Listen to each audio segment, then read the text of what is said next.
ที่我们来这个好的是大家。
Okay, let's start.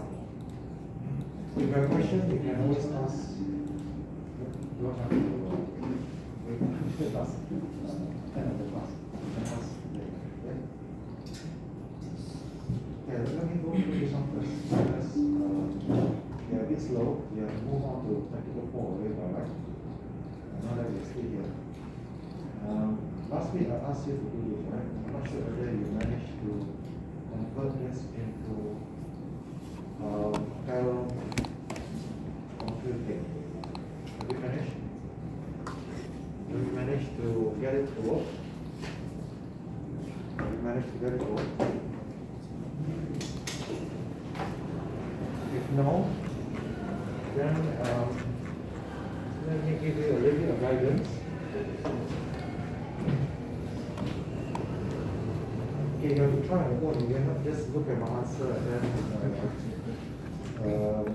assume that you know how to do it, because doing it, experience it, and really face problem and then find out how to solve the problem. The learning process that everybody has to go through. Okay? So we have to try on phone. Although the answer is already there, but we have to try.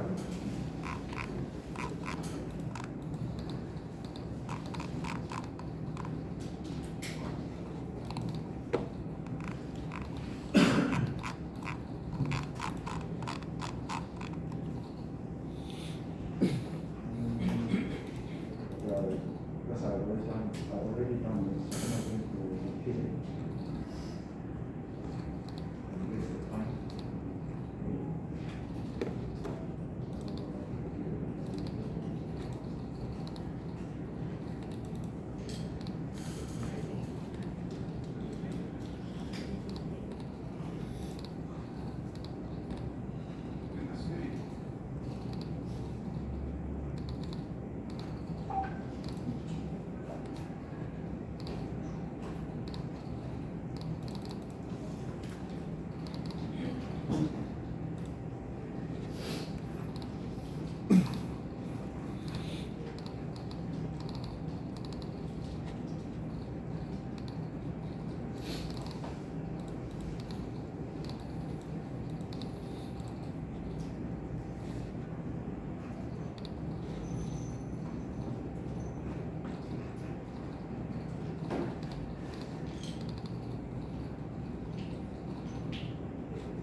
Yeah, this is a different program. This is a different program,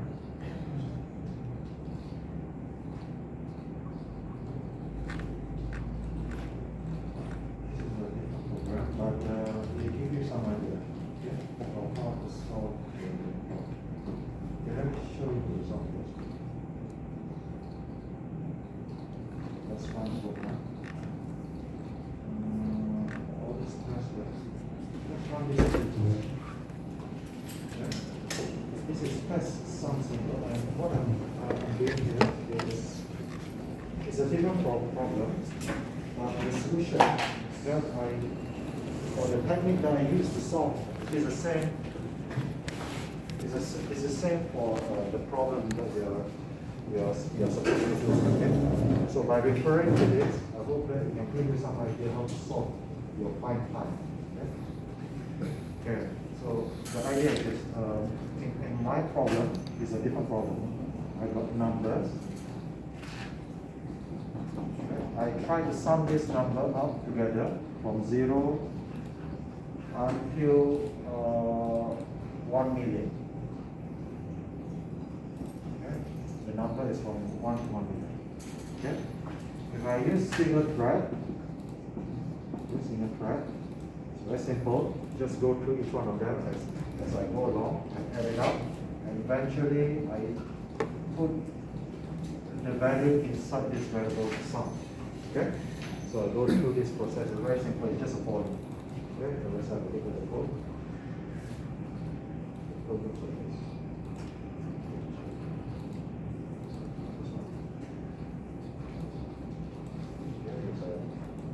Then press sum single, and you can see there's for loop here.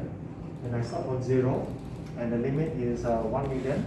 And in every loop, I sum up inside the sum. Of course, my sum here is 0 first, and then I increment in every loop. So basically, I go through each one of them, and then compute the sum. And I get the time. Before I start, I get the time, and then when I end, I get the time again, and I subtract with the previous time, I get the difference, and then I print out the time, including the sum as well. Okay? So that's single thread. Okay, how about multi-thread? How do I solve this? Okay. I'm going to split them. Okay? Just like what we did last week. Thread 0 is going to do this, thread 1 is going to do this, thread 2 is going to do this, and so on and so forth until thread 16, right? Because I got 16 threads on it, that means I need to repeat this. That means thread 0 is going to sum, partial sum, 0, 16, 32, 16 will be 48, another 16 will be 64, and so on and so forth. Okay? I don't sum 0 until 1 million, but I sum in some interval. Okay? Because that is the pass for T0. How about T1? T1 is going to do the same, but it will start from T1, 17, 33, 49, 65, right? And then T2 will be the same thing, but it will solve a different set of numbers. Here will be 2, 18, 34, 50, and then 66. Okay, T3 and T4 are all the same, so until T15. T15 will be the last one, and you will be solving 15, okay, 31, okay, and here is 47, here will be 63, and so on. Okay? So if you look at all the threads, they actually compute the same like the single thread, except that they are solving less, right? 0, 16, 32, and 1, 17. But if you look at them, all included, 0, 1, 2, until 15, 16, 17, 18, 19, 31, 32, 33, 34, 47, 48, until 63, 64, 65. And you repeat that, you'll be 1 million as well. Right? Except that now, these will be solved in parallel, and each one of them will be solving 16 times less. Right? So effectively, if we were to compute this will be 16 times, theoretically, it will be 16 times faster than the single thread. Are you agree? Right. It will be 16 times faster than that. Because we got 16 threads. So that's a theoretical rule. Okay? You might not get this, but it doesn't matter. As long as you get better performance than this. So the idea is that, now this idea is also the same like the 5 pi. We also split them, except that we are not counting like this. Here we are actually finding out the area of the strips, the fine strips of under the curve. Now, here's the curve. So we split them into small strips, and we find the area under this strip by T1, the area under this strip by T2, T3, and so on and so forth, and we sum them up together. Okay? So basically the idea is the same. The way we do the processing is the same, except that the way we compute its individual element is different. Okay? Now, let's have a look at how I write the code for this. Okay? using the technique that I mentioned to you last week. I'm going to show you the code. You can try this later on. Okay. All right. What I did was, okay. First thing, what you need to do is when you do multi-threading, you know you need to share data. Okay. But sharing data can cause race condition. You've seen the race condition problem where you read, modify, write. Okay? And everybody is trying to read, modify, write, and they're overwriting one another, and the result will be wrong. Okay? So sharing actually is good, but it can cause problems. We have to be careful. Okay? Anything that we don't share, please make it private, because if we don't make it private, the other tracks can mess up with them. Alright? So let's look at what are the things that we need to share, what are the things that we need to make private. Okay? This is only for multi-threading. Single thread we don't have to share, we don't have to make it private, because we are not sharing anything with anyone. There's only one single thread. It's only applicable to multi-threading. So what are the shared variables? The shared variable will be sum. Because if you don't share the sum, then how are you going to sum them up together? You have to share it, right? And we also have a problem. If you share this sum, as I said before, if I compute, I have the value, I write, okay, or update it, and you will overwrite one another. So this is not a good solution. Even though we share, it's not a good solution. So we try to find a way how to overcome this using array. So we use array to overcome this. So let's look at array. I call here partial sum or part sum, or you can call it subsum if you want to. And it is a 16 element array. 16 altogether. And initially I need to initialize all of them to 0. Okay? Okay, then note, you cannot put like this, it's because I see some other student from another group. You put part sum 16 and then equal to 0, that's all. If you put to 0, it doesn't mean that you initialize everything to 0. You put 1 0 there, you initialize the first element to become 0. The rest is not initialized. You can carry any value. If you want to force every one of them to be 0, you have to explicitly put 0 for all. If you miss one, that one is not initialized. So for example, you put only 4, right? Only 4 0 will be initialized, the rest will not be initialized. You can carry any value.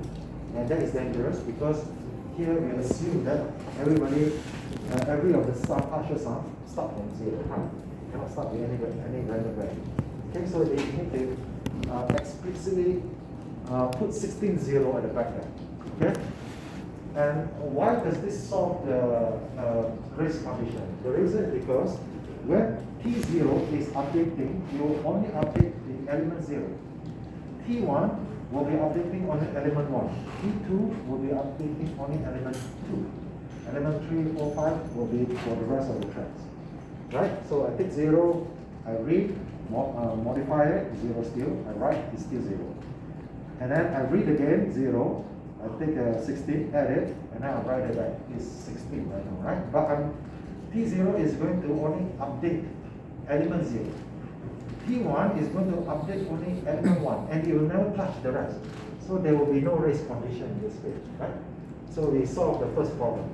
Now, in the end, there will be still a problem because in the end, you have to sum all of them up together. You have to read all of them and then sum them up, right? You cannot make all the 16 tracks go and sum them up. You need only one track. Okay? That's the reason why you see here. Here is inside here is to compute this by each track. You see outside here, there's only one. Okay? Of course, you cannot see one here also now. But here is outside the compound every track. That means this will be executed by one single track. Okay? Now, another student asked me because he did not get the answer. He said, why there's a problem? Is it because the single track that is outside here do not wait until all of them sum it up and put the value inside here before this one execute? actually the track outside here will wait. You wait for all the track to complete first. Then only you'll get out from this ParallelComputing P parallel, and then this track will run. This track will not run until all this is done. Yeah, so it's safe to actually put this here and without any instruction here to wait for it. Okay? You don't have to wait because this code here will ensure when you reach here, one track will run after this track has completed computing. Okay? So if you look at the code again, why do I need to get the track ID? It's because you see this track here, it will start with 0, 1, 2, 3, and it will start according to the ID number. It doesn't start on 0. It's logical, right? You cannot start on 0, isn't it? This one cannot start on 0, this one cannot start on 0. You must start on the track ID. Okay? That's why you get the track ID, right? And you can see I start with the ID number. And the limit is still 1 million because we got 1 million altogether. Okay? That means the range is 1 million. Doesn't mean that you have to do all the 1 million. The range is 1 million. Okay? And the interval is 16 is correct because this is 16, right? Okay, it's 16. That means T0, the next one should be 16. Cannot be 1 here, it should be 16. And this one should be 17, this one should be 18. Should have 31, right? So the interval here is 16, 16, 16, 16. Okay, so that's why plus 16 here. Okay? And when you do the partial sum, you don't add into the sum, and you put into the partial sum. Why? Because you have to do this to avoid race condition. And take note, T0 should be putting into element 0. T1 should be putting into element 1. That's why here, the element number must be the ID. Okay, it's not 0, it's the element ID. Okay? Is that clear? Okay, so if you run this program, you find out the answer is correct, but the performance is very bad. Okay, let's run.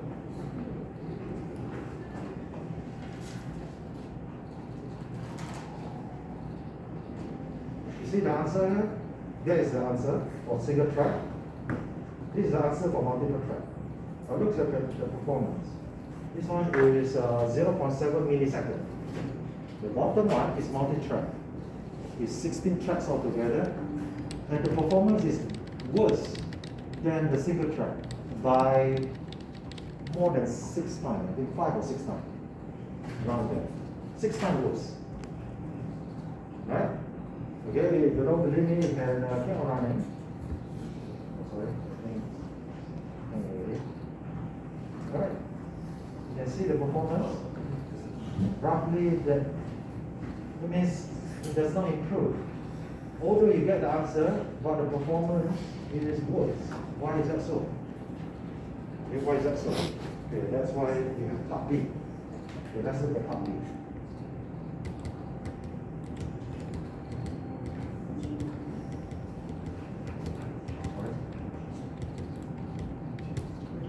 So we have done this part. Well, I'm not doing point types, but I'm finding this other solution. Okay, so let's look at part B. Part B says the problem that you saw just now is because of fault sharing. This is a phenomenon called fault sharing. And why do you get into this situation? It's not because of the programming is bad. Actually, the program is fine. The problem is the hardware, the CPU. Okay, the CPU has problem. So let's study a little bit about the CPU. But before I go into this fault sharing, I need to explain how the CPU works first. I think maybe you have learned this, but I'll just give you some refresher. In the CPU, the processor is on the die, right? On the silicon die, on the black package that you see in the computer, or maybe there's a metal toppings, or maybe it's already covered with the fan. Maybe you cannot see the processor, but the processor is on the silicon die. Okay, the CPU is one side, and then it has also cache. Do you know what cache is? Have you learned cache? What is the use of the cache? Store temporary data. Yeah, to store the data temporarily. Okay, so this is your CPU. And of course, it's also accessing the data in your double DRAM. Right? That is external. Okay? And only here the size is very big, maybe 16 gig, 32 gig. Right? But the cache here normally is slightly smaller, maybe 32 megabyte, 64 megabyte. Okay? That kind of size. Right? Or even smaller. Okay, the cache is actually fast memory. The DRAM is slow. This cache actually runs as fast as your CPU. This DRAM here run very fast, also in gigahertz as well, but it's slower than the CPU. Right? And the reason why we have a cache here, multiple reasons. First thing is fast. Okay. Second thing is it's closer to the CPU. Okay. Now the distance is very important. Maybe you're thinking why distance is important? Isn't that this DRAM also very close to the CPU?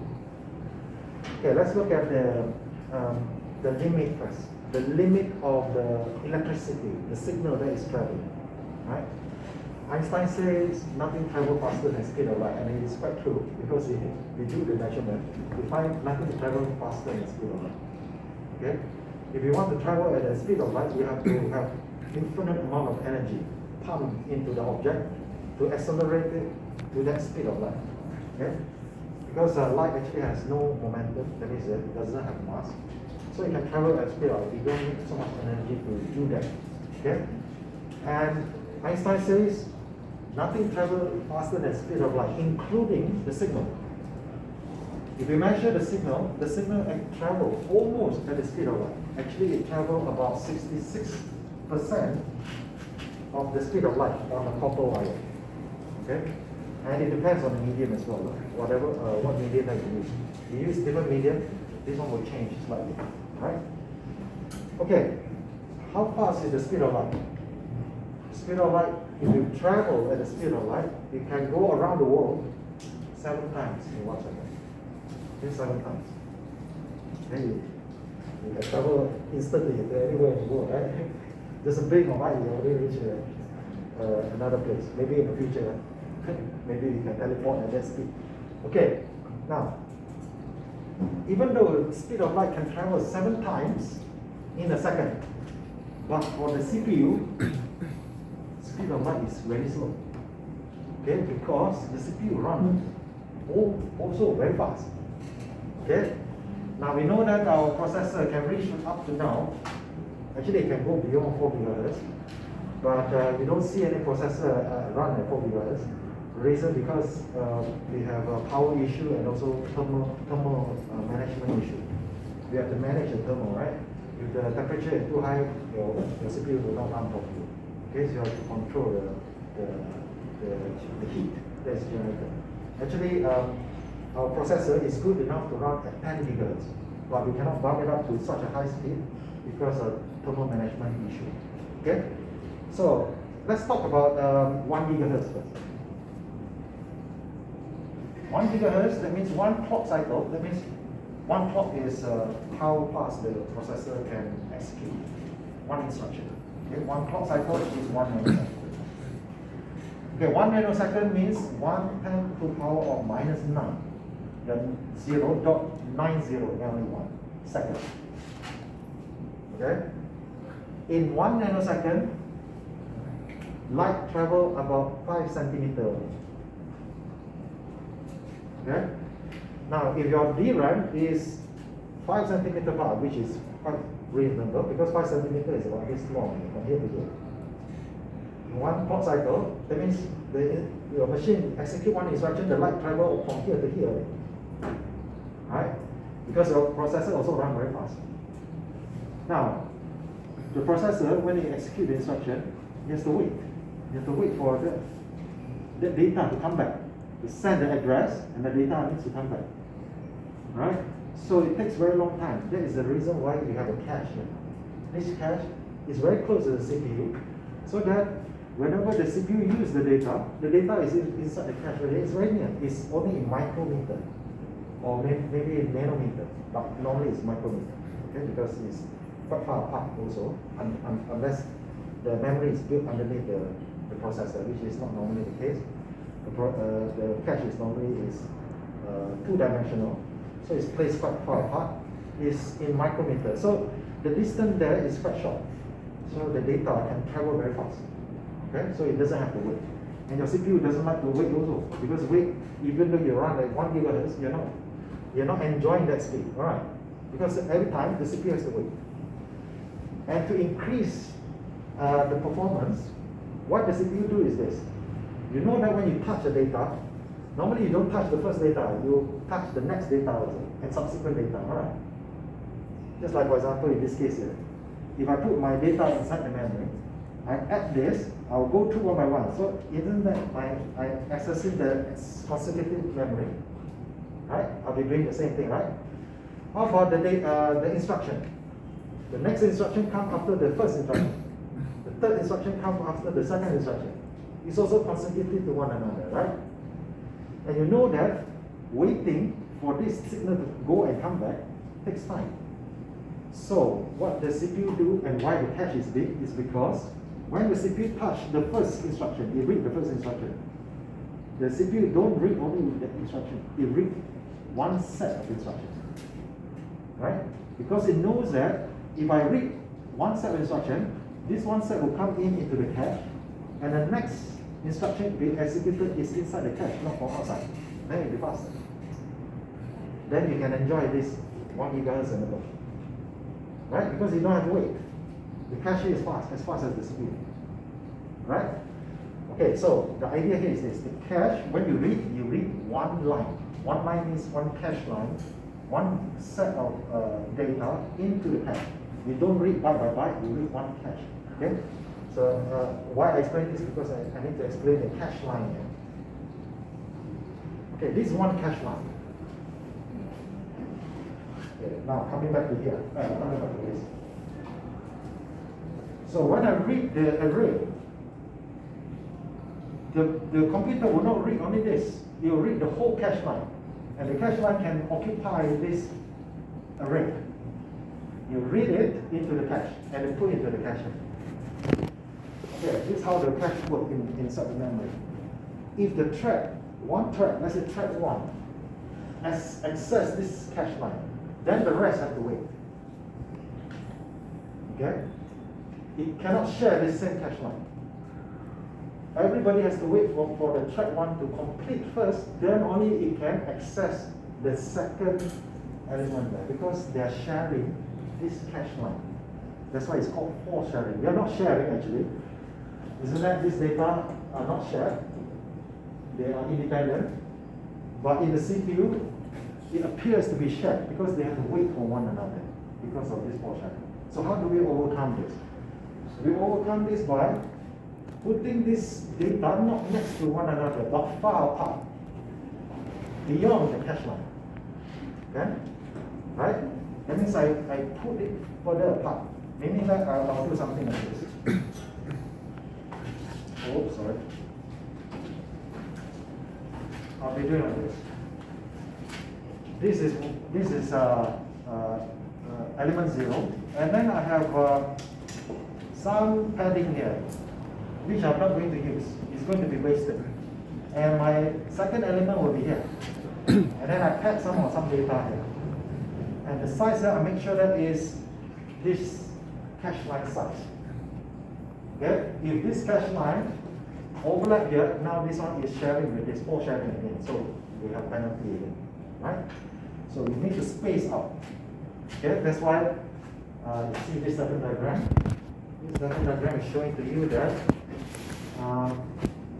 when thread 1 access this, you read this one whole cache line into here.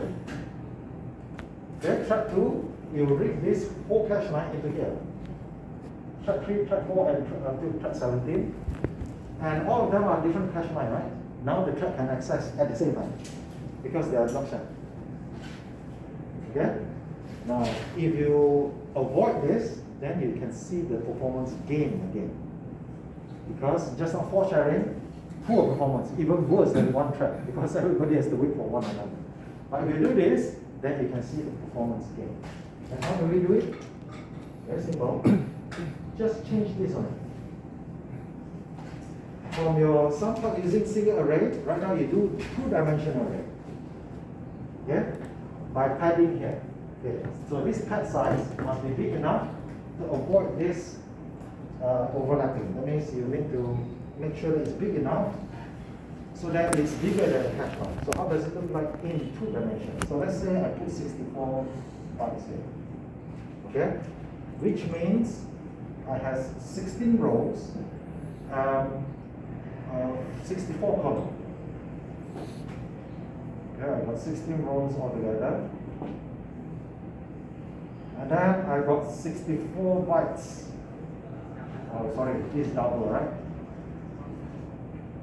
I'm sorry, this problem is double, but my problem is integer. So it depends on this size, how many bytes there. But in terms of element, there are 64 elements altogether. Okay? So, okay, in two dimension we draw like this, right? You know, you learn in C++, right? Two-dimensional array, it looks like this, right? 16 times 64. Is that right? Okay? So this one is element 0, 0. This one is 0, 1. This one is 1, 0. This one is 1, 1. Right? That's the number that we put inside there to get into the element. Right? Okay.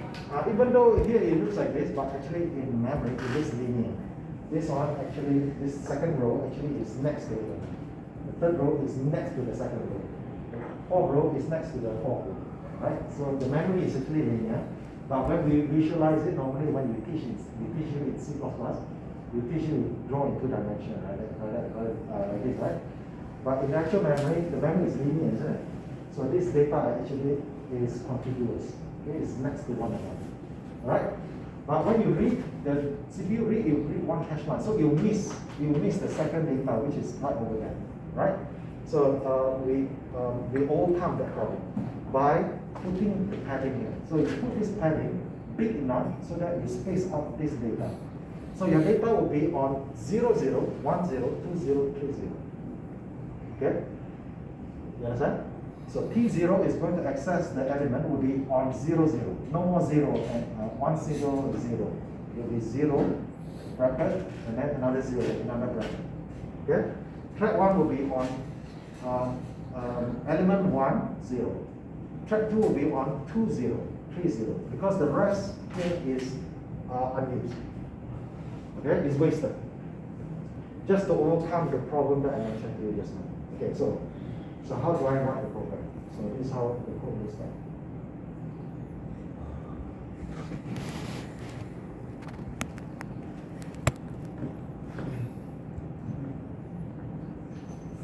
Okay, this is how the code looks like. I modify the code. Oh, sorry, this one is a single version 1, right? This is how it is.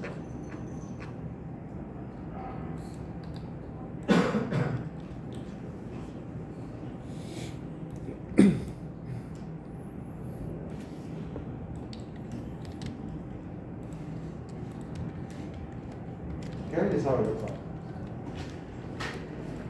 I call it version 2. This one is version 1, this one is version 2. It's still multiple threads, but version 2. I look at the part sum, 16, 64. I put 64 because I know that 64 is, the cache line is smaller than 64 times 8. Okay? And the rest are all the same.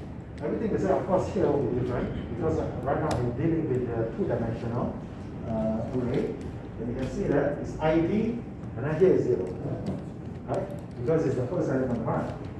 And the rest of the element, the rest of the padding is not used, it's wasted. Okay? That means I waste all that memory just to overcome this 4 shell. And the code looks alike. Looks like the original one, except for this is two-dimensional. And then the way I initialize also different. You look at the code here, and the original one is different. The original one, I initialize on the array itself. When I declare the array, when I define it, I initialize the array with 16 zeros. But here I don't do that because I have so many zeros there. 16 times 64. Imagine you have to write that many zeros. It's not practical. So I put it to the for loop. But in the for loop, we see only one for loop, not two for loop. Because two-dimensional, if you want to write them, you need two for loop, right? But here there's only one for loop. The reason is because I don't have to initialize all. I need to initialize only the first element here. Because only this one will be touched. The rest is not used. Right? So I need to initialize only the first one. That means the element A. Okay, you can see the 0 there. Because I'm only accessing this, I initialize it to 0. And there are only 16 used by 16 threads, right? The rest here, I don't initialize, I don't need to, I don't have to waste my time doing it because it will not be used. I only use this. Right? You can see here, I only use this 0, this 0, right? So it's only use the first element. Okay, so I only initialize the first element. The rest is the same like the original, the sum multiple just now that I showed you earlier. It's the same. So the code is exactly the same. Okay, except for that part. And if I run the program, let's have a look at the result.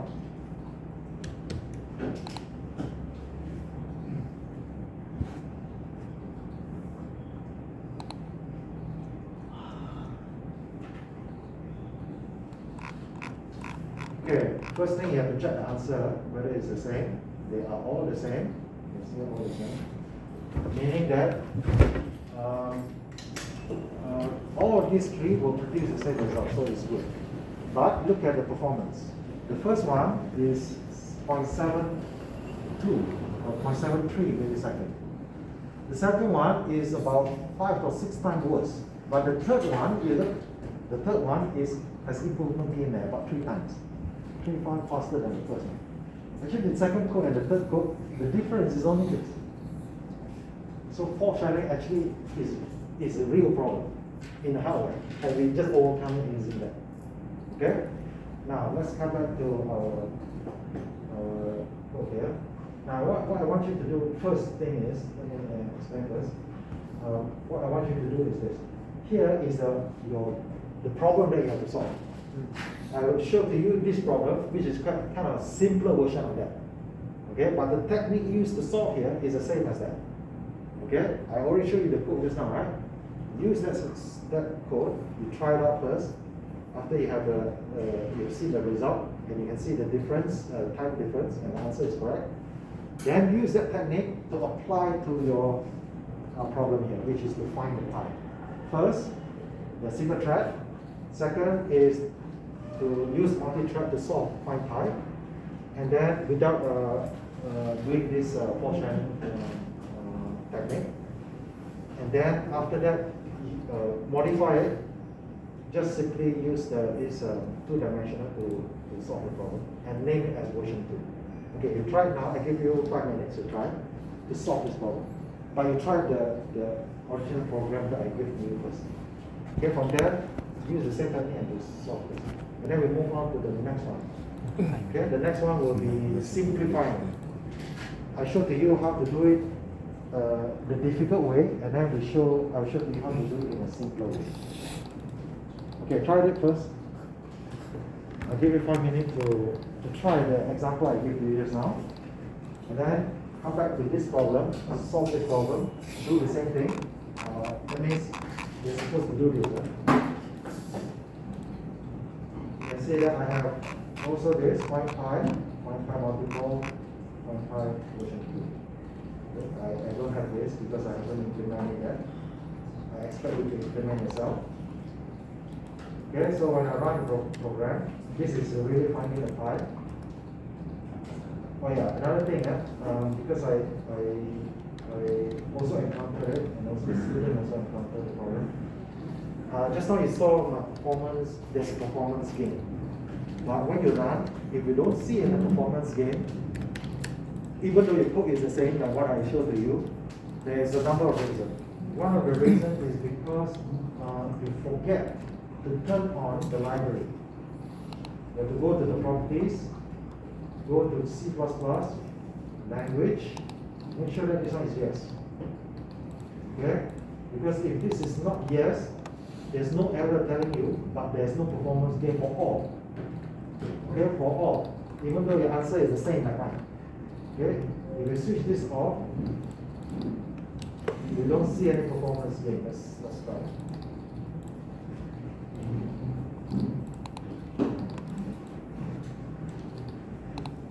If I run it, I don't see any performance gain. And the answer is also wrong. You see the answer? The second and the third one, just now was correct, right? Right now is wrong. Okay? Why is it wrong? Because only single track is running, not multiple tracks, only single track. Okay? In my code, I assume that there are 16 tracks, but only single track running. It only compute for one track. Okay? That's why the answer is wrong. Right? But the code is the same. I didn't change anything. Just that I come to here and modify. So if you don't see the correct answer, first thing is double check this. Make sure that this one is set to yes. Set to yes. Okay, when you run, then now you can see all the answer is correct and the performance is what we expect. Okay? Okay, I'll give you 5 minutes. Try it. Try 3, yeah? That means this one. I don't have the code there. That's why there's a UV line, but I try to provide it.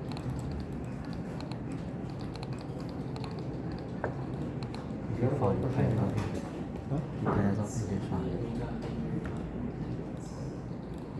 每一个是就刚刚这个。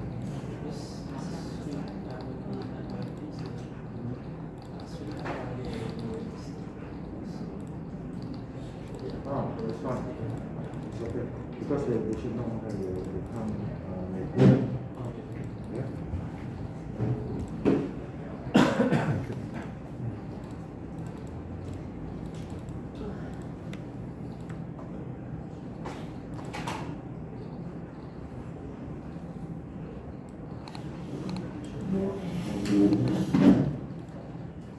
Okay, try and let me know if you succeeded or you failed. You fail maybe because there's typo or you forget to set the properties properly.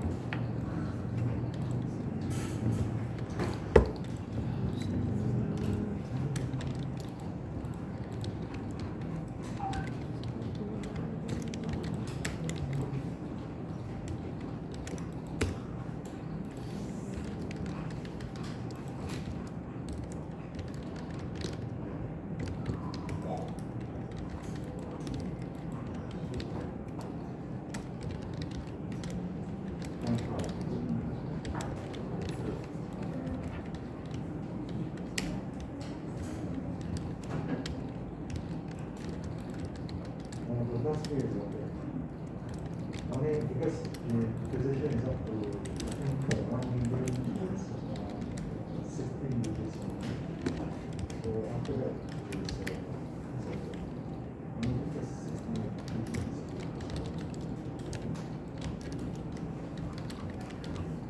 That's why it's 16 digits. Because 13 digits. Therefore, 1 million must be 13 digits.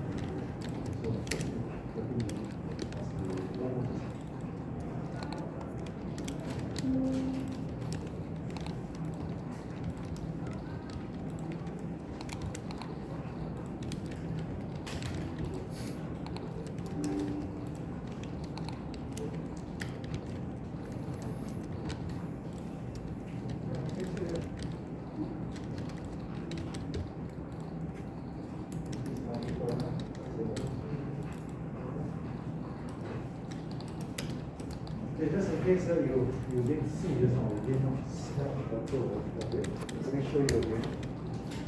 Of course, this one does not answer your find pi. This one is my problem.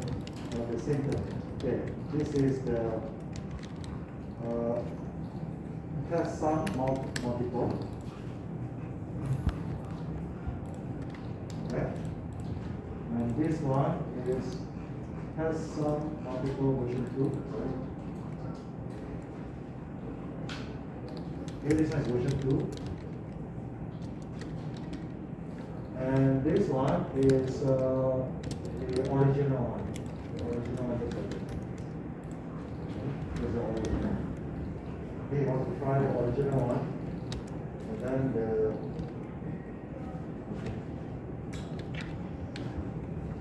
the multiple trap, but without pore sharing elimination code. And this one is with a pore sharing elimination code, which I use two-dimensional array. Okay, so this is the last code that has the improvement. Okay, now you try this one first. When you see the result, use the same technique here in your pipeline.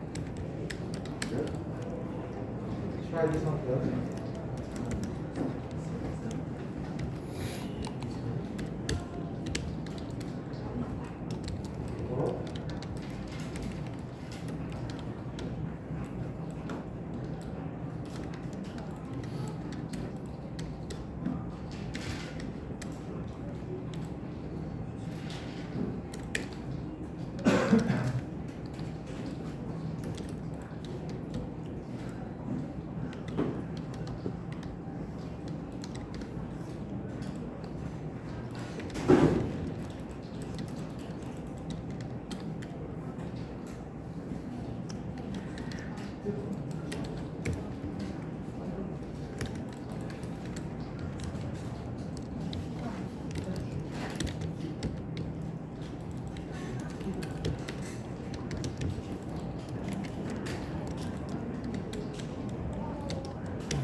你全部写完了，还是你只写一个？你写这个吗？写那个有选题吗？因为我是用之前是这边放，就上面的东西。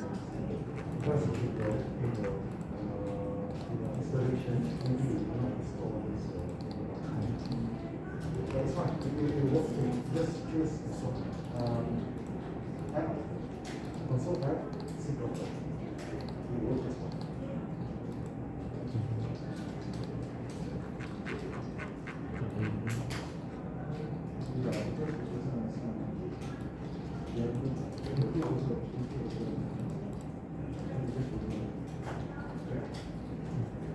If you replace it, then you can go check. 为什么来做更多东西？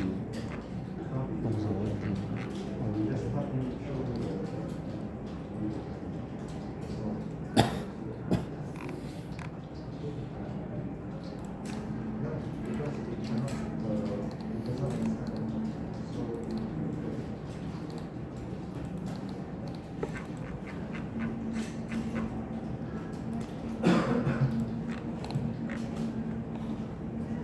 If you face a problem, just and then you show the picture. don't have to wait until today. You can Google check. Yeah, try as soon as possible.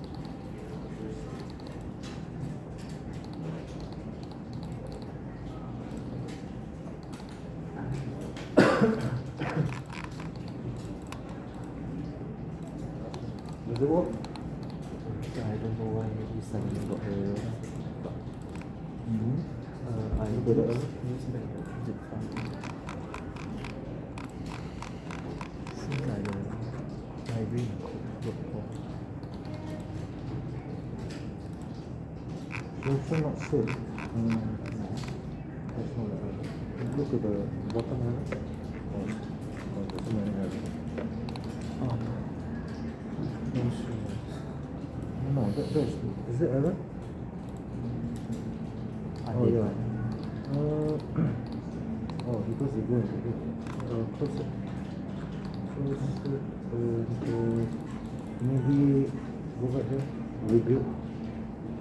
Is this one from home or how? From last week you're doing here? Is it from home? I downloaded it from my Yeah, but where do you write the code previously? Here or review. How do you open this project? open it. And then I'll click like this. You open like that. Don't open this project like this. You open the solution. Oh, You open the solution. But what you can do is, you don't have to worry because you have this main, right? What you can do is you create a new one. When you open as a solution, but not as a project. Okay? So here I create a new one, and then I copy the code inside because it messed up with the solution. So good enough. Give a name, maybe P3 temporary, P3 click OK. Okay, save this one first. Save it here. Okay, so right now you're creating a new one for P3. And inside there there's a code in it. Right, but with this code, you can always go back to the folder. Go back to the repo. Where do you save it? and download. Yes, sir. Okay, down. And you just need this. Copy this. Copy it. And drag it here. Paste it. To override that one.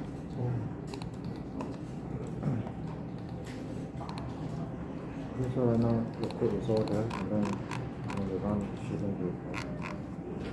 Okay, when you save the whole solution as well. What's the problem? This one is a different problem. Right? It's more related to just now it's a project problem. Now it's a code. Okay? Fix that. Okay? When you save later, make sure that the solution is SLM is there. The solution is going. And when you open it, double click on the solution, SLM. SLM stands for solution. Okay? Because you open up the project, there are a lot of settings not loaded. So that's why you see all the error.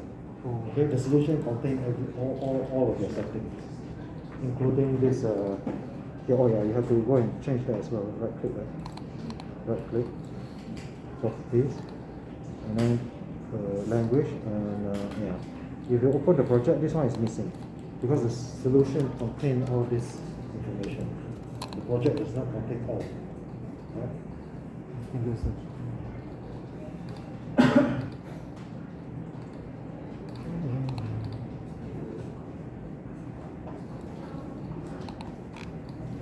So what do you get?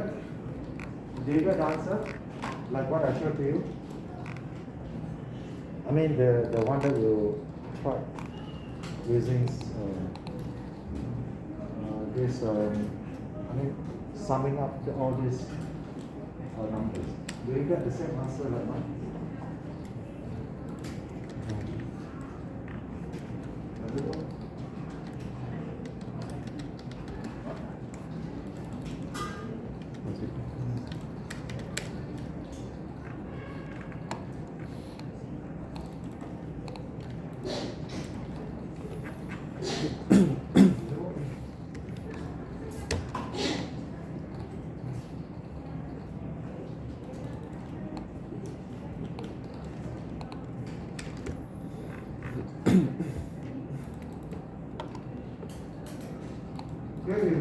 then you move on to the next part where you have to find the pi, applying the same technique that I showed to you. Okay, first thing is, first thing what you need to do is you have to find out what is shared, what is private. Okay? Okay, you must make sure that you put in the correct place, because if you put in the wrong place, you won't get the answer. Okay, because find pi actually has more data. Okay, shared data and also private data. More than my example here. Okay, my example here, the private is only the I and ID, and the shared one is sum and part sum. But then in find pi, you have more variables. Okay, more variables. So you have to find out which one is shared, which one is private. The private one should be inside here. The shared one should be outside. You have to put at the correct place. If you put at the wrong place, you get the wrong answer, even though you follow what I did. Okay? So you need to identify first which variable is shared, which variable is private. Okay? Here, for example, here, this integer one is, you can see here, I put it as a private, right? If I put this outside, I initialize this outside, then my answer will be wrong. Because I should be private. If you put I as shared, now everybody is trying to override the I, and then you have, this is not very sufficient. This one is overwriting the solution will be wrong. Okay? So here, this I should be private. The same for the ID. The ID must be private as well. You put it shared, then when you compute, you get the wrong answer. Okay, you cannot share ID, you cannot share the I. So when you solve for your find pi, you need to identify which one is shared, which one is private. So then you allocate them, assign them to the correct location.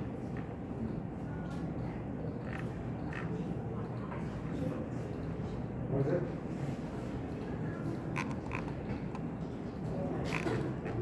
So slow.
Try all and then run them side by side so that you can do the comparison. If you don't write all of them, then how are you going to compare? Well, then they are better or worse.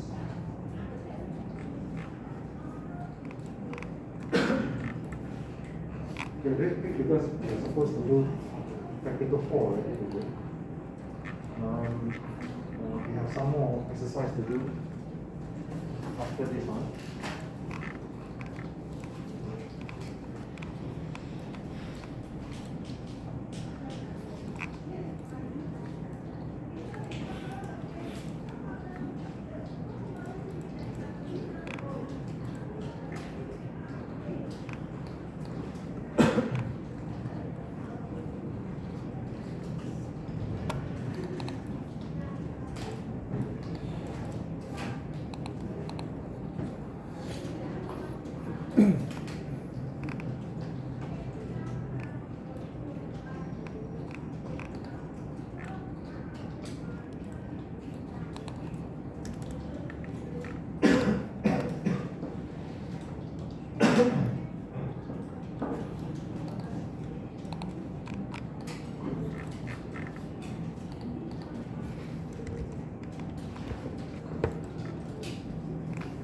Ain Yun, Shu Zin, Sha Zhen Yi, Ding Jiahan, Gang Wei Song, Emma Yashini,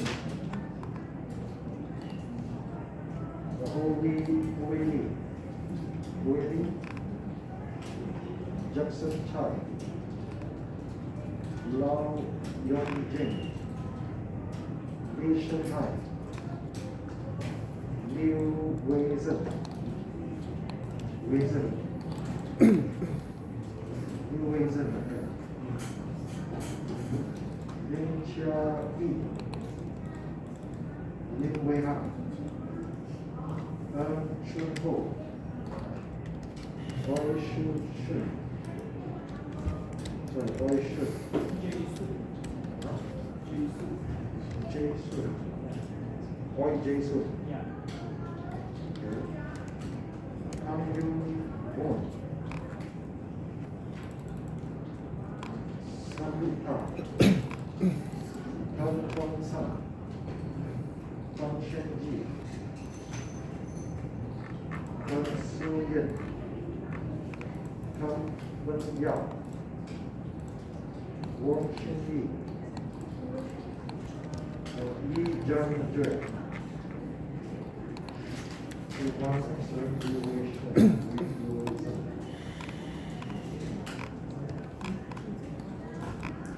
Can we fix your time card? Fix it using the same method. Okay, you should see three results. The first one is the normal single track. And then the multi one will be worse, just like what you see here. And the third, after you modify, it should be better result. Way better than the single track. And what is the performance gain then? Okay, you can calculate the performance gain.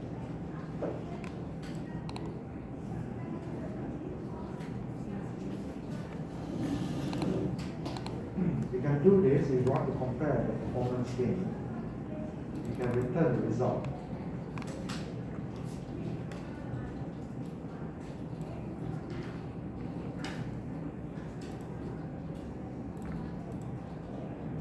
So that you can calculate the performance gain. Okay, so here's double,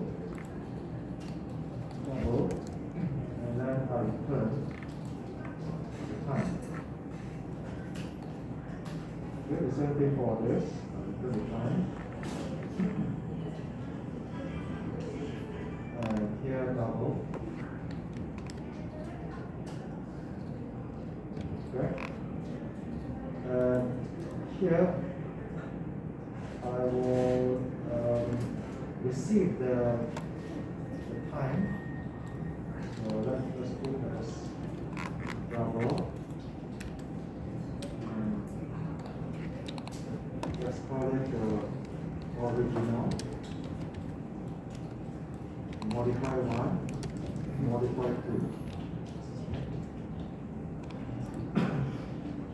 When I receive the original one here. This one is modify 1. And this one is modify 1. Okay? And then I can compute it. So see out.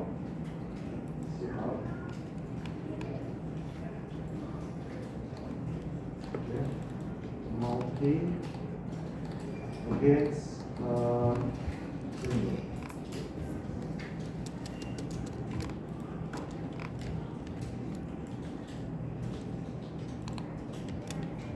Sorry, actually, you want to modify, right? Single, you want to multi. Okay, and then here will be origin. Modify 1 divided by origin. Okay? So that will give me the performance performance gain for multi, and the performance gain for multi version 2. Okay. And then you can run this, and then I show to you the performance gain. Okay. Sorry, this the report the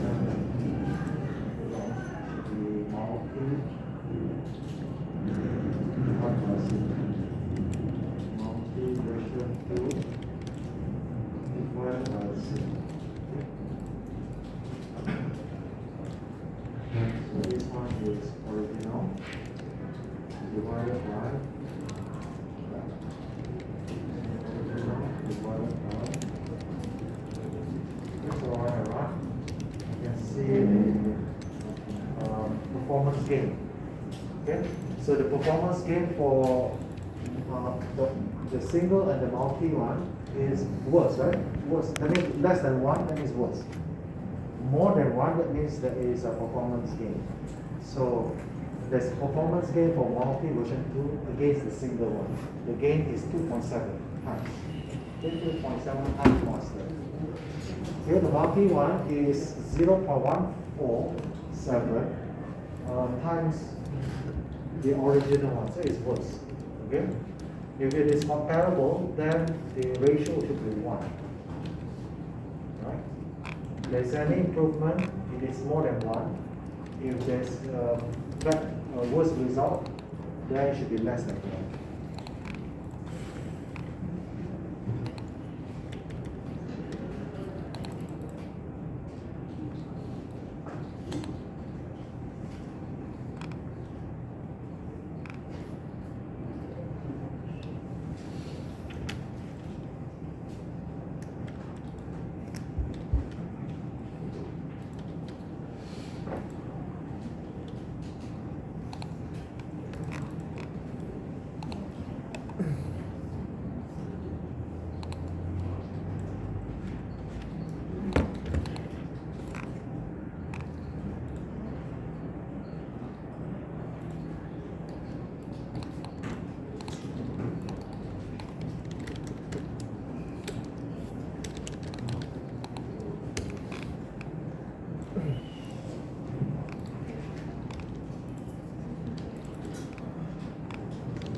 Okay, every run, when you run, you'll be fluctuating because you cannot get always the same. Sometimes you get about 3, sometimes you get 2.9, sometimes you get 3.1. It's around there.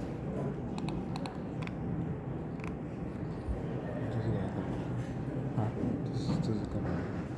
老师的暗示，这是什么东西？30。Okay, I will not wait for you because actually we are short of time. You go back home and try this on your own. Okay? You can ask around your friend if some of you can get it, but some of you cannot. Then you can discuss it among yourself. Let's move on to the third one. Okay, the third one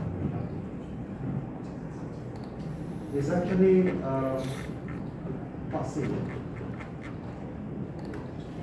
You have seen that the single one, the single, which is the original one, in comparison with the multiple threads, the way we write it, you see how many changes of it. And also see that the code size. This one, the original one, this one is modified. There's a lot more things happening there, right? The first thing is the code is bigger. Second thing is you have to think about those shared variables. The shared variable have race condition. We have to share it, we cannot make it private. Because we make it private, the sum, we make the sum as private, then we cannot sum them together, right? So we have to share it. For sharing, we have race condition. And race condition, to overcome it, we use we use this array, which is the partial sum. And then we have to initialize it. And here it looks like the original program, but the I not start from 0, I start from ID. And then we need to find out what is the size of the threads instance that has been created to run this. If it is 16 thread, then here should be 16, right? And after we have already computed the partial sum, then we need another thread, a single thread, to sum all this partial sum together to find the final solution. So it's a bit of a trouble every time we have to write like this. Because you have to think about how to modify our code to make it multiple threads. So it's not so easy, right? And OMP actually knows this. That's why they come up with this solution. Okay, part C, we're going to try this. We're going to introduce for reduction. Okay, this is a feature inside the OMP in order to reduce your work when you convert from single thread to multiple threads. Okay, one thing is we don't want to create all these partial sum. Second thing is we don't want to split them, one in a loop and then another for loop outside, which is run by single sum, a single thread, to sum all of them together. What we want is our code doesn't change at all. We don't want to change at all our code. That means our code should look like the original program, but then it's actually running multiple threads. Okay? So let's see how we solve using for reduction for this problem. Okay, I call it test sum for reduction. And you look at the size of the code. It's more or less the same as the original code, right? The size. And look at the code here. I don't have to introduce partial sum. And inside the for loop, this is why I haven't modified it. It should be something that doesn't modify it because I forgot what to do. Then what you need is pragma and keep parallel for reduction. Okay, I'll explain to you why is that 4 there, why is it for reduction. I'll explain to you in a short while. Okay? But roughly, you can guess from this wording here. They are telling the OMP for this for loop, okay, I want to create a reduction for this sum. And this sum actually is adding. Okay? That's what it means. Why the name this reduction? The for loop is very clear because it's a for loop here. Right? But the reduction, let's look at why is it for reduction. Okay, remember when we do the partial sum?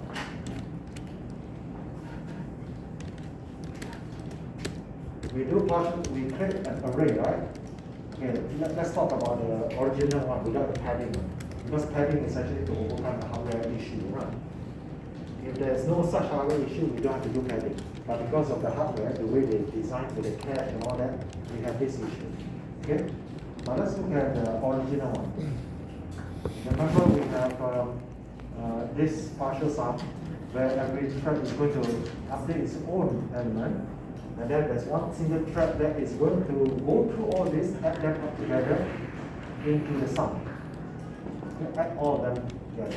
Now, the process of adding all this together and reduce it to one value, that process is called a reduction. Okay? Because all this value, you reduce it to one. That's why it's called reduction. Okay? So you tell the OMP, my problem here is the sum. And I'm going to add. Okay? Add, and it's going to reduce all this into one. So OMP now knows, okay, I'm going to assign multiple threads, but I'm going to do it for you. You don't have to go and figure out which ID do what, how much interval to space, to create array of this sum. You don't have to worry about that. And you don't see any follow outside here to sum the partial sum, because it's all done by the OMP. Okay? So right now your life becomes simpler. Okay, but again, why do we learn B and C just now? It's just to show to you how actually it is done behind the scene. So what we actually do is almost the same like what we did just now. Okay, except that we do some optimization where it does not have overcome the cost sharing differently. Okay, it doesn't waste the memory. We use a different way to solve it. Right? But it does all the hard work for you. And right now you write like this. Okay? So our subsequent coding, we're not going to write the way we did just now. Okay, we're going to write using this technique, this for reduction to solve the problem. Now, you see this plus here? The reason is because we add. Okay, and we have to tell OMP that it is adding. The reason because this library is actually written in C. And in C, there's some limitation. The code cannot see your code here that is adding. So you have to explicitly tell the OMP you are adding here. The sum you are adding. So you have to explicitly mention it. Okay? So if your operation here is multiply, then you have to put multiply there. Is subtract, then subtract. Is divide, then divide. Okay, sorry, I should say like this. If you divide, then you have to divide. Subtract, then subtract. If it is multiply, then it must be multiply as well. Okay? So you have to help the OMP by telling the OMP what they are doing here because you can't see the code. Okay? Because it's not C++. Although I know that we are writing in C++, but the library is actually written for C. So that you can use the library even though you don't have a C++ compiler. Okay? Okay, so if you run this program, you should see performance gain as well. Okay, let's try that. I have this here.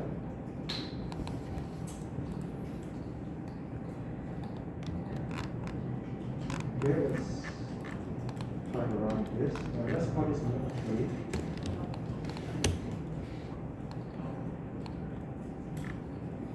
Mode 3. And then I also display the performance gain. This one is reduction.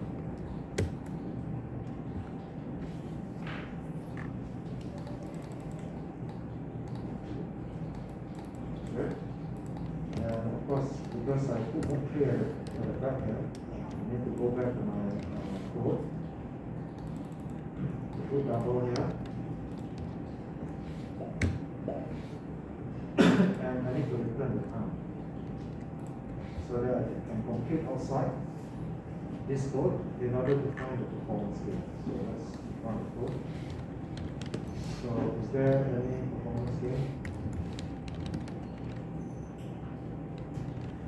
There is performance gain. The performance gain is quite high, about 7.6. Okay, 7.6. So it has done quite a fair bit of optimization. The one that we did ourselves is 4.3 times faster. Okay? You see the answer is the same, right? Answer is all correct, right? And this one's performance gain is about twice faster than our previous one. Okay? So it uses a different technique. Okay? It uses a different technique than what we have done before. And the performance gain is better. Okay? So I suggest that you use this rather than the original. So when you go back home, find pi, you solve for all these four different outcomes. The first one, exclude the first one, these three solutions. Okay? One is with the multiple threads without overcoming this fault sharing, and then overcoming fault sharing with adding, and then using this fault reduction. Okay? Right?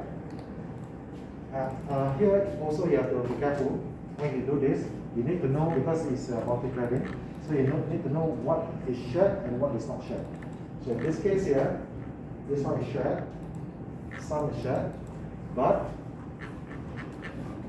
here I don't have to do anything about array here. I don't have to do partial sum. Why? Because the fault reduction is telling the the OMP, right, this one will have race condition. Okay?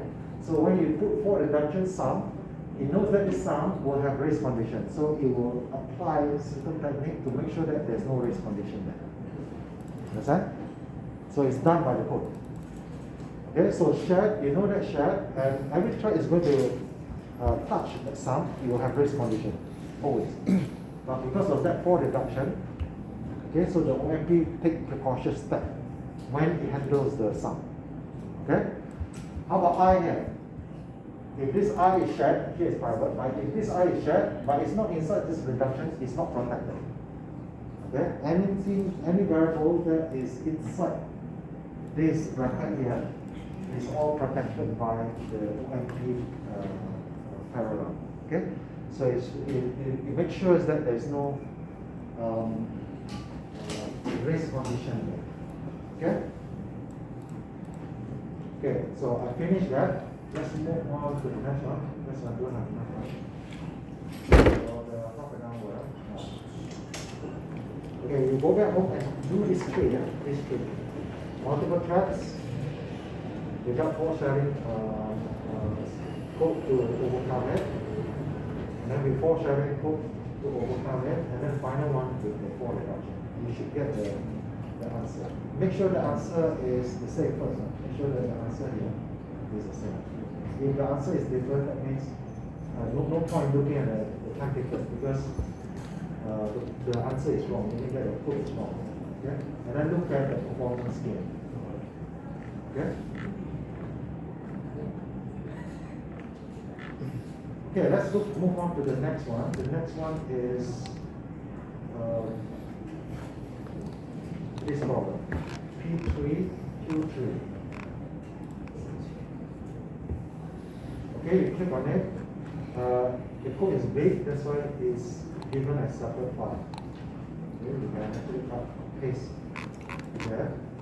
And this code is, it looks ugly, I know. And it looks scary also, I know. Let me explain first. Because you need to know what is written there before you're able to modify the code to make it parallel. Okay? So let's look at the problem that we're trying to solve first. Okay, there's no explanation there, so I need to explain before.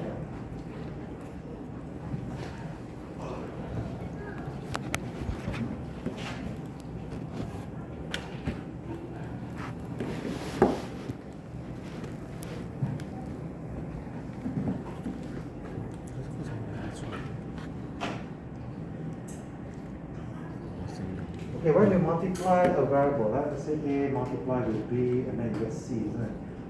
For example, if I 2 multiplied by 4 and then 8, right? It's so simple because it's a scalar and there's only one value. Okay? But most of our problem that we solve, they involve multiple numbers. Okay? And most of the problem, and it's quite funny, maybe quite interesting. A lot of problems can be solved using matrix. Okay? It's sleeping. Not sleeping well. Okay, some of the problem you can put it into matrix. Okay, and then you solve in the matrix. A lot of problems, like for example 3D. We play games, right? Those 3D actually solved using matrix. Do you know that? Most of the time it's 3 dimensions, but it can be multiple dimensions. But because it's 3D, 1 dimension for one of the cell, so it's 3 times 3 or maybe higher dimension. It depends on the problem of what kind of problem that we're solving. Some problem, for example, CT scan. You know what is CT scan? It's a machine, medical machine, where you will scan your whole body, and then so that the doctor can look at your internal organs, right? So how does it produce that image? It's actually by generating what they call it, electromagnetic field on your body, because your body actually has molecule, right? So molecule, the electrons can spin in certain way. So when you see it spins, and when you release the magnetic field, the spin will decay. So by sensing the electric field and magnetic field, okay, there's sensors all around, then you can roughly guess what is the molecule that they are looking at. Okay, so from there, your computer will figure out where is the location, all right, and what is it saying, okay, so that it can actually put a certain pixel color there. Okay, so it creates the image, and this image actually, of course, you want to solve it, you can hand calculate it, but it's going to be a very long time. That's why you use computer. And computer solve you in the matrix form as well, and it will be multiple dimension. It can be 1 million by 1 million. Okay, because the signal that you see is electrical signal or physical signal. There is no image. All right. So you have to solve this, and there is some unknown that you do not know. There is something that you have to guess. All right. So you use the matrix, and then you can guess this result, and that result is the image that you see.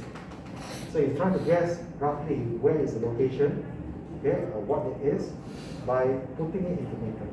So matrix is very important because and luckily also, because if different problem is solved different way, then you have to write many programs to solve many different problems.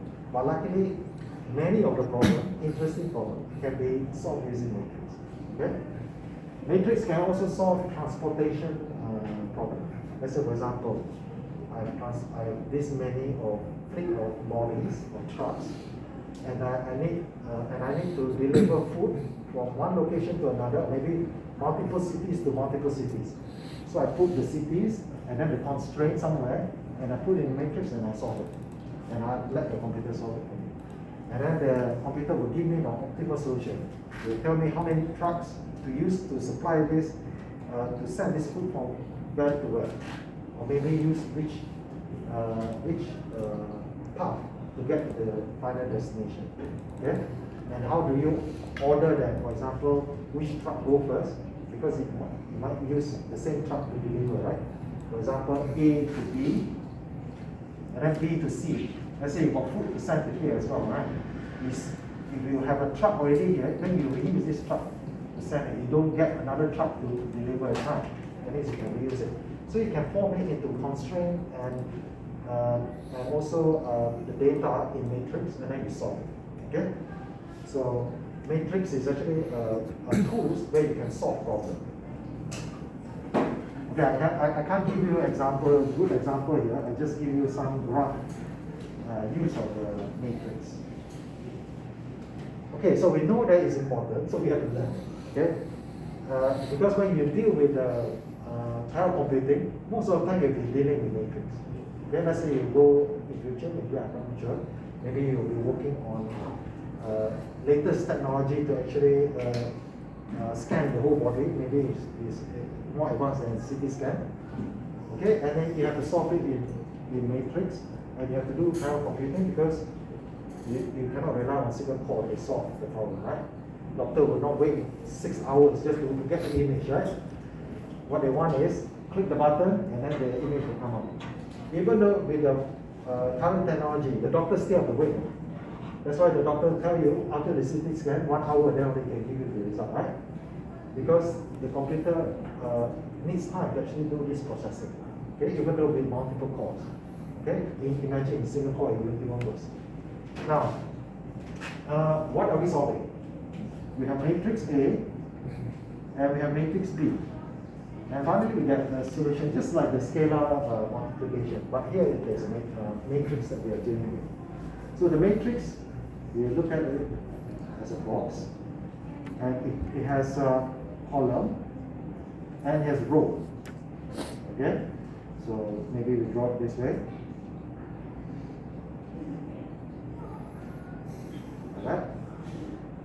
Right? So we have 5 times 5 by 4 matrix. And we multiply with another matrix. And this matrix is 4 by 3. This one is 5 by 4. This one 4 by 3. Okay?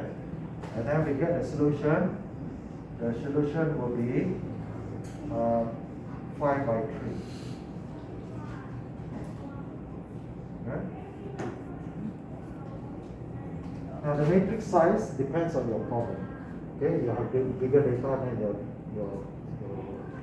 column will be longer. Let us say, if let's say this matrix is representing your constraint, if your constraint is small, then your row will be longer, right? But then there's certain rule that you have to follow. The rule is this: if this is 5 and 4, this is 4 and 3, and this 4 and this 4 must be the same. It cannot be 4 here, 5 there, and there's a reason I'll explain to you in a short while. And if you have 5, 4, 4, 3, then your solution will be 5, 3. And this 5 comes from this 5, this 3 comes from this 3. And why is that so? Let's see how we do the multiplication. Okay, for addition is different size. I mean, if you put it in different size here. For multiplication is this. Okay? The reason why it is 5 and 3 is because the way you multiply. Here you multiply just like that, easy. But here, when you multiply, you have to multiply like this. Let's say this is A, this B, this C, this E. This D, this E, this F, this G, this H. Okay? When you multiply and you want to find a solution here, one solution here, is basically A times E plus B times F plus C times G plus D times H. And this, you add it up, it will be here. Only one. Right? Now you want to find if you want to find the solution here, you do the same process. Is the same row, the row number 1, but now is the column, the second column, because now we are both going to the second column, but the same row, on the same row. So here must be the same row, but the column has already shifted to here. So it will be this one multiplied with this. Let's say this I, J, K, L, right? So it will be A multiplied by I plus B multiplied by J plus C multiplied by K plus D multiplied by L. So that, when you sum it, will be the solution there. Okay?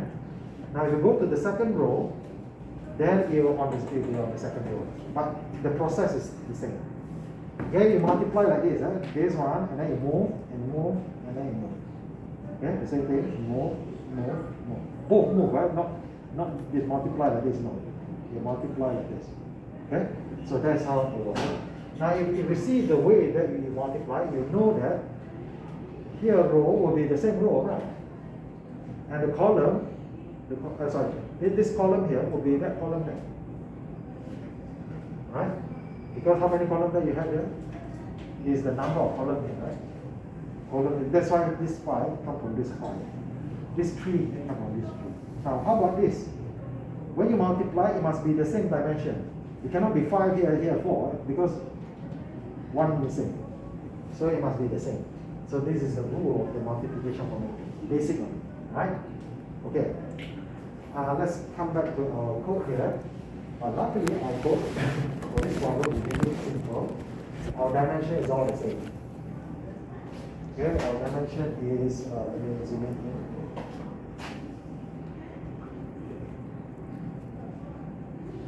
dimension is the same. We call it order 1000. You can see n dimension. This n is this one. Okay. This p here is this one. P is this one. Okay. And n is the answer C. Okay, the dimension for C. Okay. Sorry, I made a mistake. N is for this. P is for B. C is n. Okay. And is of the same size. If the n is 1000, this is 1000, 1000. P is also 1000, so 1000, 1000. M is also 1000, so 1000, 1000. Okay? Okay, that means the size is square. I mean the matrix is actually square, perfect square. Right? And it's 1000. It's okay also because here 1000, here is 1000, so it doesn't violate the rule, right? And here is 1000, and this is 1000. That's why here is 1000, 1000. So for perfect square, everyone looks the same. Okay? Okay, next, let's look at the matrix. We call this matrix is double. We use pointer to point to it. And we don't create this inside our local memory or inside this stack. Okay, the memory is not created just like that. These are all created in the stack. Okay, and we call it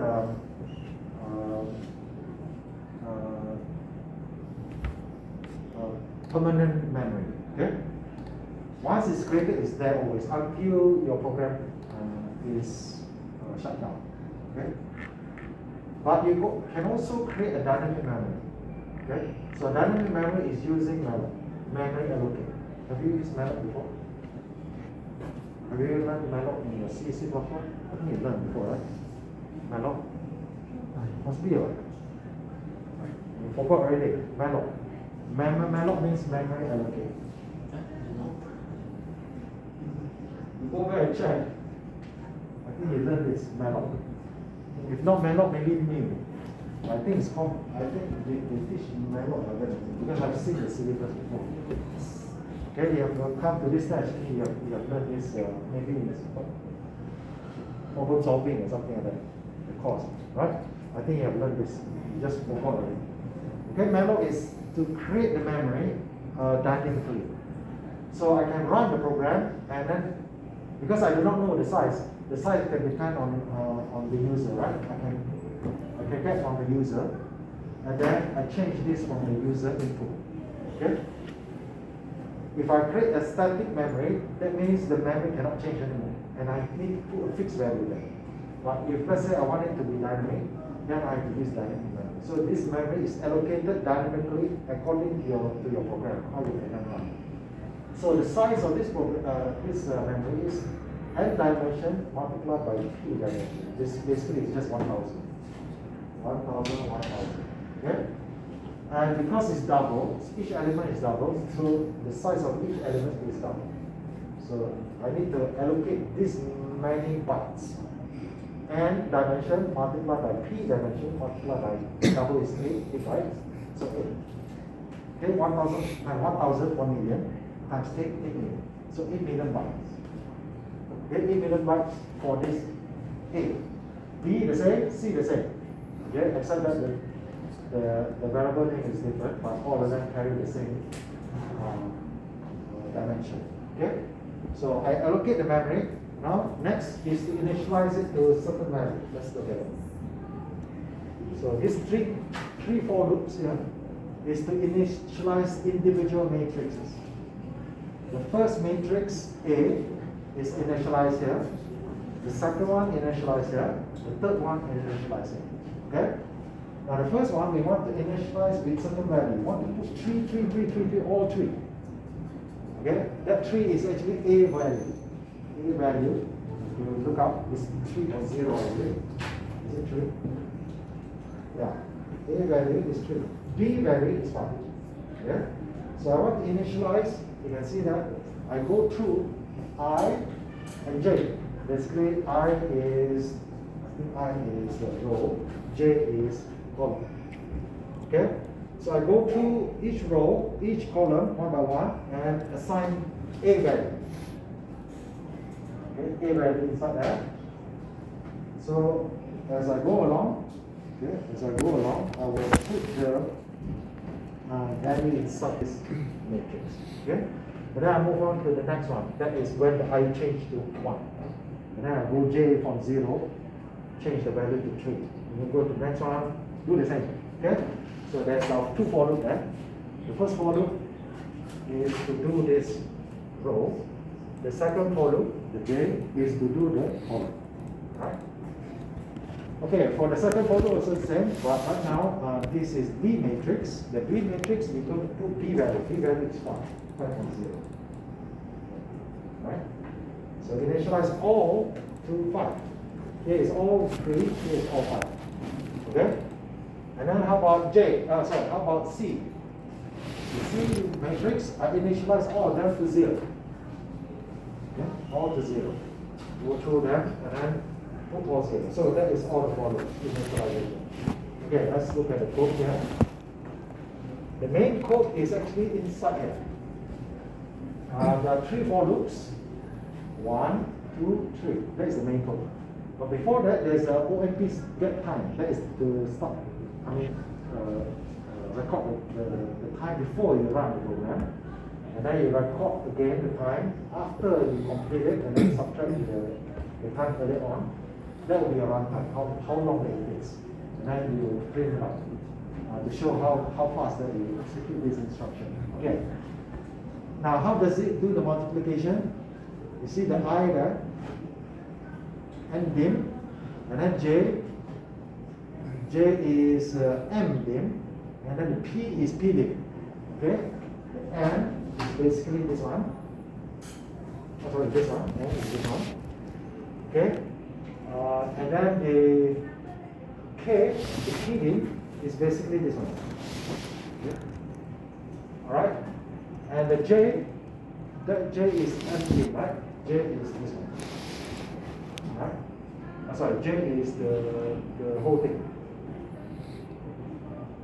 Is it the whole thing? As you say? Yeah. M dim, J.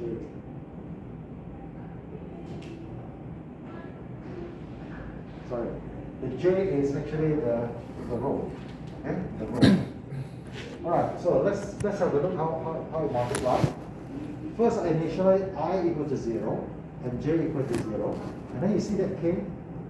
That K is actually this is keeping track of this point and also this row. Okay? You can see the K actually keep on increasing, right? So what it does is it take A, which is this one. This one is not multiplier. This one is dereference. You know, you learn pointers, right? You learned pointer before, right? You know what does it mean by dereferencing? Dereferencing a pointer, and then you get a value. Is it correct? So you dereference the pointer, you get a value. The value comes from matrix A, which is this one. Let's say, for example. And then here, this is multiply, this is real multiply. And then you dereference again the pointer pointing to B. Basically this one. Okay, take this example. You take A, multiply by this B. So you take element A, multiply by the element B. And then you add to 10. So your 10, when you start from 0. Okay, you start from 0. Alright? You take A and B, you add into this 10. So 10 will be A, E. Okay, and then you see K will increase by 1. Right? K will increase by 1. You can see that it increase by 1, increase by on the next one. So it increase like this. This one increase going there. The other one increase, it doesn't increase here, it increase this way. Right? So in order to increase this way, you have to multiply. You have to multiply by P, because the P dimension is this dimension here. Okay? In order to get the next one, you need to multiply by K. Okay, so this one you add by K, this one you multiply by K. Right? So you get B multiplied by F, and then you add it into the 10. You multiply the two numbers, add it into the 10. So your AE plus BJ. Okay? And then you move on to the next one, which is AJ plus J multiplied by J again. So you get to C and G, and then you multiply, you do the same thing. And you do as many as this dimension, which is P dimension, okay, which is 1000. So 1000 times, once you get all the 10 with the sum already, and then you put it into, after you compute already, you put it into C, which is at this location. Right? So the same thing, and then you move on to the next one. Move on to this, move on to this, and then you go to this, and then you complete it. Now it takes quite a while because here is 1 million, here is 1 million, right? This is also 1 million. When I run this, I think it takes about 2.5 seconds to complete this. Okay, you can try it later on. So this process here, it takes 2.5 seconds to complete because it has 1 million times 1 million elements to do. Okay, so it takes quite a while to do the matrix computation. Now, to make your life easy, to check whether after you do the modification, right? For example, you know that this one is going to be perfect because E is given and is going to be correct answer. But then if you go and modify here, modify there, maybe you go and adjust it, it will not give you the correct answer, right?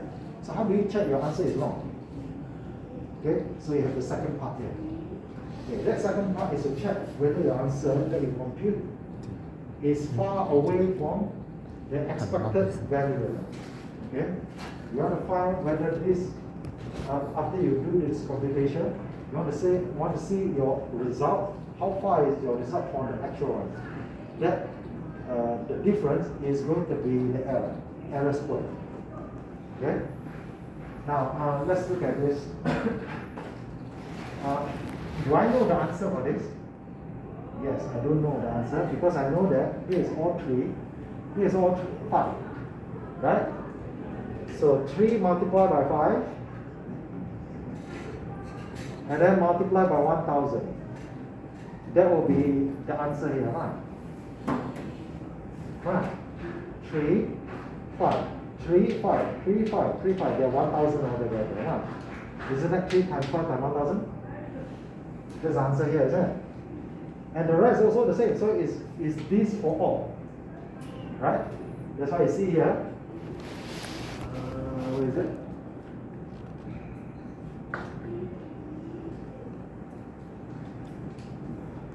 Okay, this one multiply. This is 3, this is 5, this is 1000. This is C value. Okay, the C value.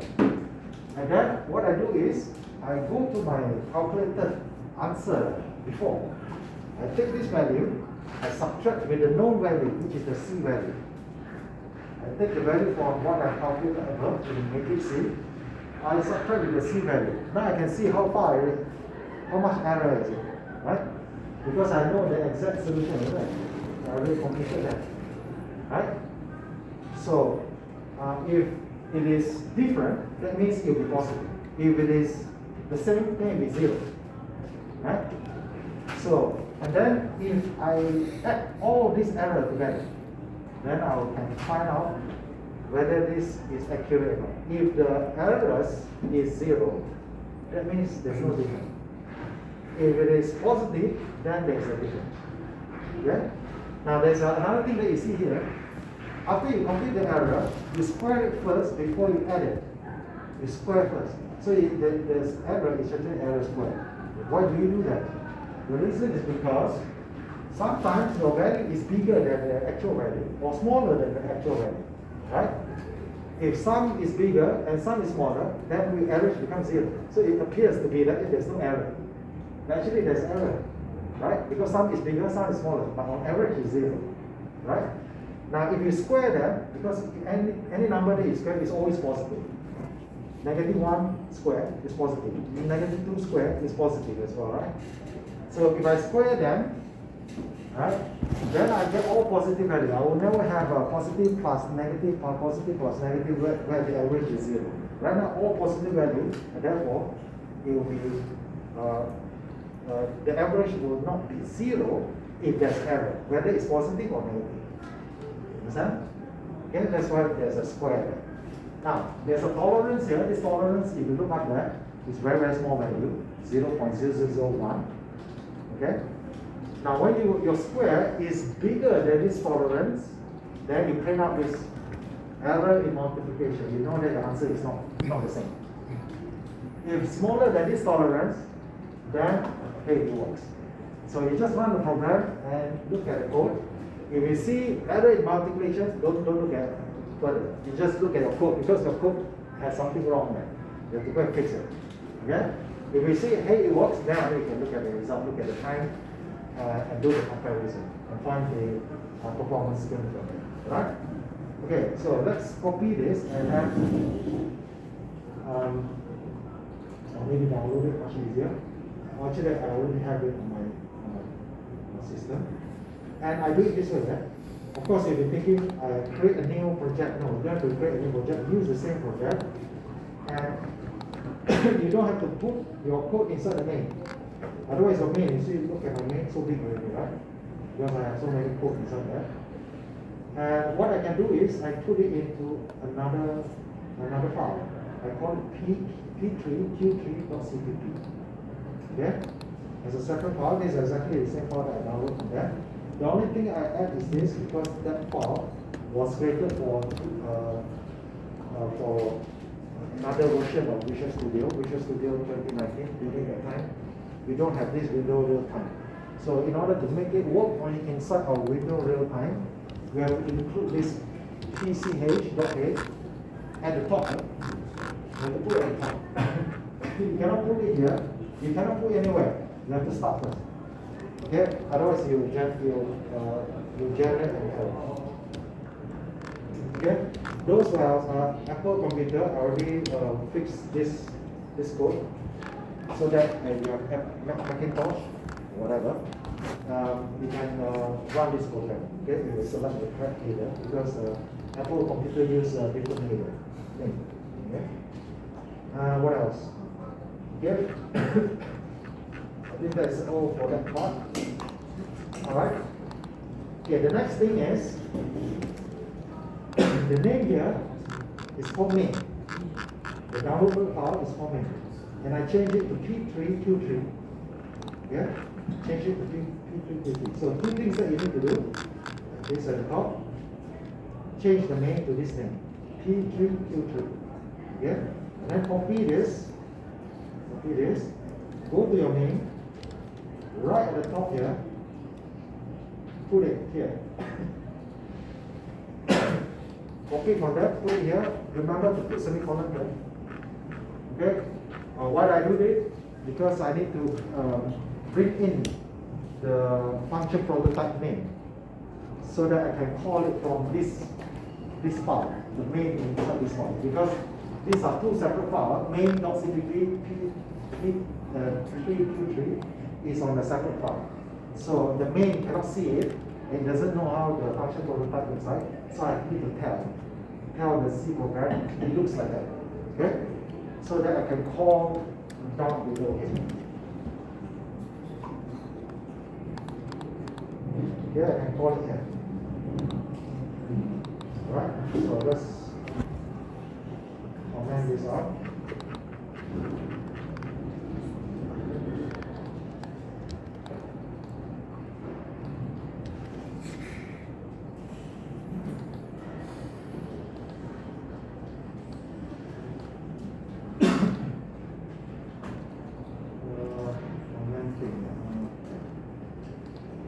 Okay, so here I can call it.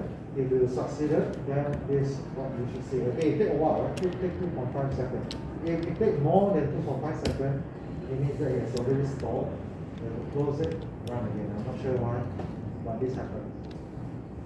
Okay, 2.5 seconds, and then I get the result. Okay, you can see it takes 2.3 seconds to run. The multiplication is this many million floating point operation. That means you have to do this million times of floating point operation. Hey, it works, all done.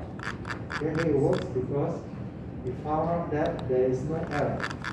Or the error is very small. That means the answer is correct. Okay? But of course, this is always correct because this is the original file. Right? So what you need to do here is to create a new one called P3Q3 multi. Okay, let's go back here. You copy this whole thing. Okay? And then paste it here and then call it P3Q3 multi. Because here you have to modify the code so that it runs in parallel using OMP parallel. Here I haven't changed it yet. Right? So what I want you to do is you do like what we have learned before using the for reduction. Yeah? We can use our modification as well, but that will not be a good idea because it's going to be a lot of work to do. And also the performance we saw just now, the reduction is about twice faster than our original modification, right? So you want to use for reduction. So use for reduction to improve on this. And then run the program side by side so that you can compare. First is the result. The result, hey, it works. That means there's no error. And then look at the performance gain. Okay, the time that it takes to execute. Right? And you don't have to change anything else. What you need to change is around here only. And use for reduction. Okay, you try it and let me know if you succeeded. Right? I know time's already fast. You can go now. I'll see you in the lecture. Okay? Okay, go back home and try this. Go back home and try the fun time and try this as well. Okay? And let me know if you have any problem or you succeeded or you failed. Okay? I'll see you later.